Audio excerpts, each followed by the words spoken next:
Okay, welcome back to day 2. We've had a chance to examine what it means to study with purpose, putting God first when we're looking in the text and addressing things from the perspective of how we think before the perspective of how we feel. And then we looked at the issue of gaining perspective on a book, framing the book up within the context in which it is written, and then also about dealing with the text in a way that is patient, that we're going to read repetitively and we're going to take a slow approach to mining what is in the text instead of asking for an instant fix. And so today what we're going to do is begin to look at how to study with process. And when we look at a good process for tackling any text, what we want to do is work through 3 different stages of understanding. And the first is comprehension, which is asking, what does the text say? And then the second is interpretation, which is asking, what does the text mean? And then last would be application, which is asking, how should it change me? What should I do differently in light of what I've read here? So today we're going to look specifically at that first one, at comprehension. I find that when it comes to studying the Bible, this is the step that is moved past the quickest for most people. And comprehension is where we have deferred sort of to the experts when we want to ask what the text says, but it's the most basic level of understanding that we need to have. So that means that at this point, in order to break ourselves out of the habit of always asking the experts for the answers, we're going to take that study Bible that was so useful to us when we were reading the envelope, and we're going to put it away for a little while. We're just going to put it away. We're going to put away any other commentaries, anything that someone said about the Bible, this particular section of the Bible. I want you to not look at it yet. So that means don't listen to podcasts about it, don't listen to sermons about it, and don't even check the study notes in your trusty study Bible. There's really good content in all of those places, but we won't be able to filter it properly until we've spent time in the text ourselves first. So when we look at wanting to achieve comprehension, just knowing what the text says, what I'm basically wanting to get to is a place where if I were to take a pop quiz over the text, I would be able to answer some basic factual questions about it. So for example, based on the material we covered yesterday, if I were to have a pop quiz over who James was, I should be able to answer that he is the brother of Christ, but also that he considered himself a bondservant of Christ, and that he was not someone who would have placed himself on an equal level with the person who he shared a childhood home with. And if I were to ask who's the dispersion, I should be able to answer that question. And so today what I want us to do is begin looking at some of the tools that we typically put into practice to achieve comprehension. And what I've done is I've just listed some of them here over to the side in my notebook so that I can have them top of mind as I'm walking through the first 12 verses of James today. Now, why would I work through the first 12 verses? Well, that's because when I was looking in the introduction to the study Bible, I saw that that's the first logical break in James's thinking.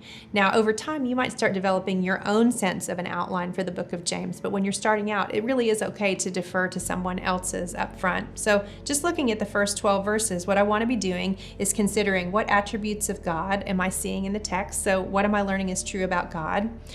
What words might I want to look up in the dictionary and sort of reframe my understanding of? And when you're looking up words in the dictionary, there's 2 ways you can think about it. It could be a word that you just actually don't know a definition for, but more often than not, it's a word that you're overly familiar with and you need to sort of freshen up or re-enliven your understanding of what the word means. So something like righteousness might be something that you need to look up and think about what are some synonyms, what are some definitions that would fit within the context. Also transition words, words like if, then, because, but, therefore. These are words that show us that a train of thinking has shifted in the text, and we should think about marking those in a specific way. Also, what questions do I have? When you're walking through a text, you're going to have questions that jump out to you, and then your temptation is to run immediately to find an answer in a secondary source. But what I'm asking you to do at the comprehension stage is just note, I have a question about this, and let it sit there for a little while. Let yourself feel the extent of what you don't yet know. There will be answers for those questions, but at this stage, we're not hurrying to answer them, although some answers might emerge even at this stage.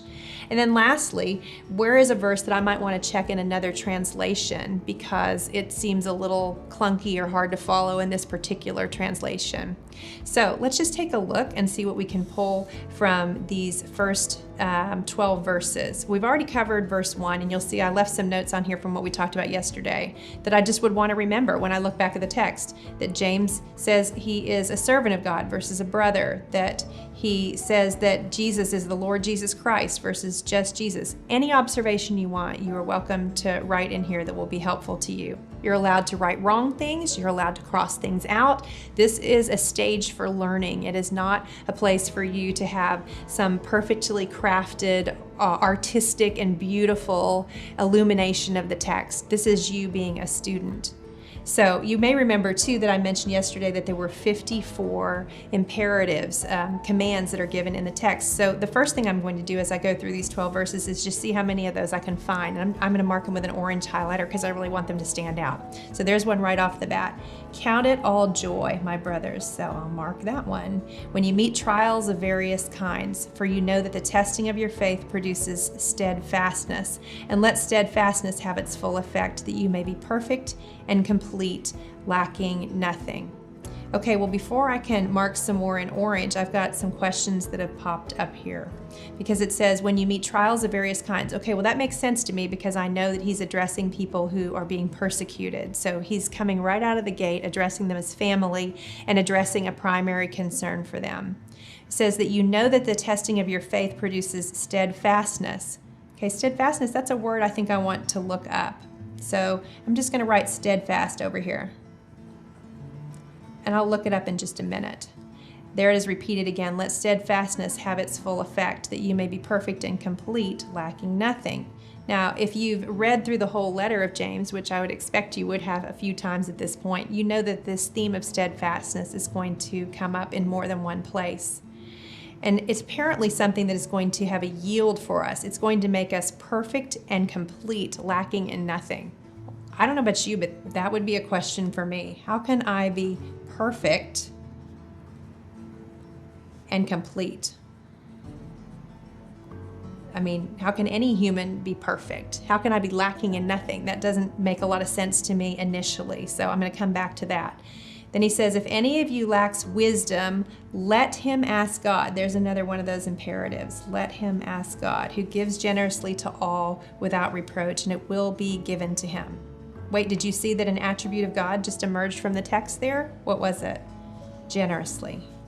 So in fact, what I think I'm going to do, and look, I'm going to change pens right midstream, and it's not even going to bother me because it doesn't have to be perfect. It just has to help me learn. So generously. So what have I seen to be true about God? He is generous. He gives generously to all without reproach, and it says it will be given to him. And then here's another imperative, but let him ask in faith. So let's highlight another one. Without doubting, for the man who doubts is like a wave of the sea that is driven and tossed by the wind. For that person must not suppose that he will receive anything from the Lord, for he is a double-minded man, unstable in all of his ways.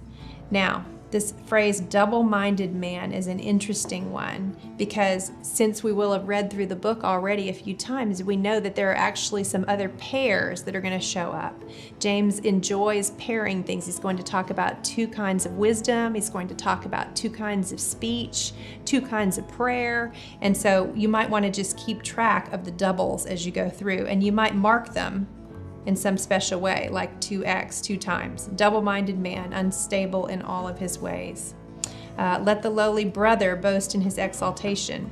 Okay, well, I had said that he talks about brothers and sisters a whole lot, so now I'm just going to make sure that I capture each mention of that. So there was a brothers up here in verse 2, and here's another brother mentioned down here.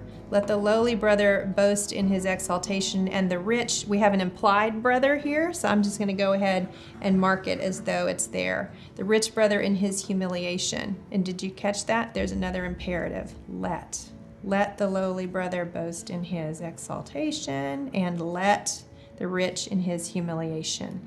Because like a flower of the grass, he will pass away. For the sun rises with its scorching heat and withers the grass, its flower falls and its beauty perishes. So also will the rich man fade away in the midst of his pursuits.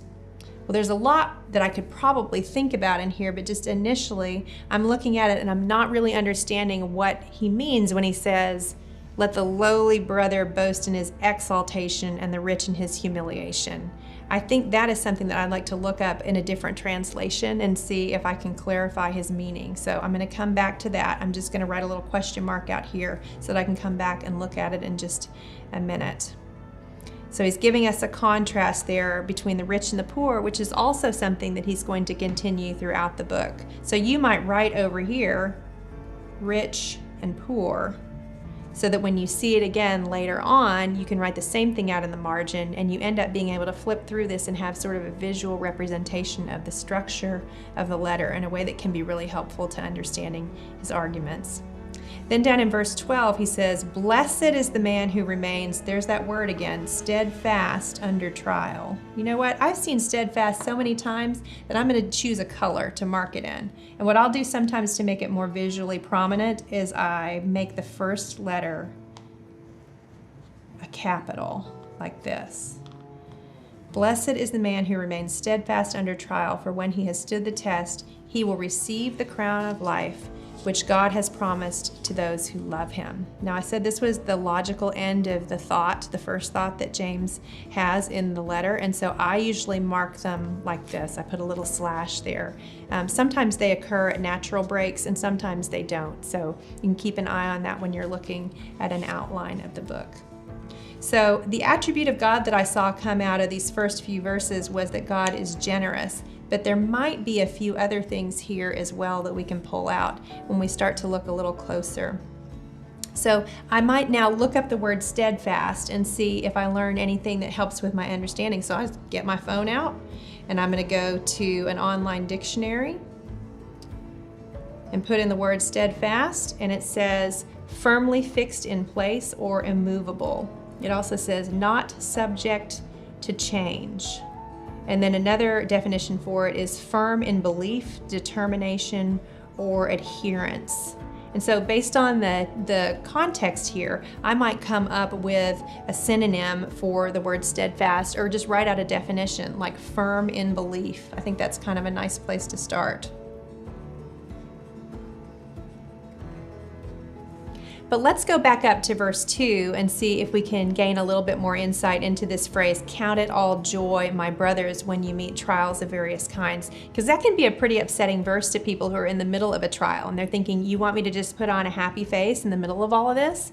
So let's look at some other translations of that one. So what you might do is just go to any Bible app online and you can type in the verse that you want to look at, and then you can compare it across different translations.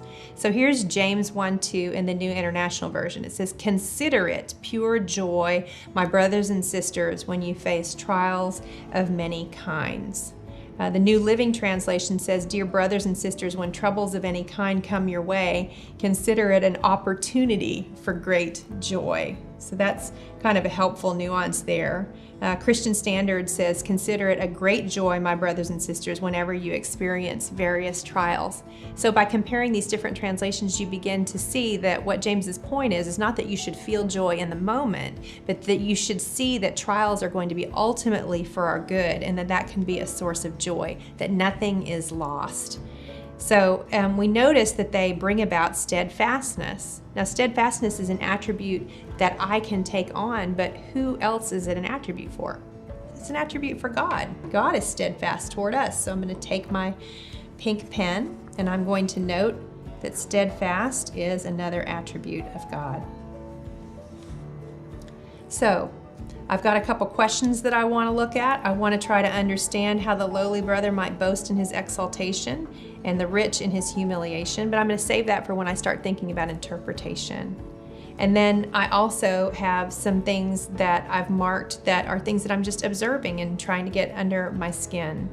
And these attributes of God, that He is steadfast and that He's generous, these are things that I can meditate on and rejoice in, and then ask, how might I grow to be more like God in my relationships? But we'll talk a little bit more about that when we get to the application part. So that's it for day 2. Hope these are some helps for you as you start to get closer to the text, and we'll come back tomorrow and start looking at interpretation.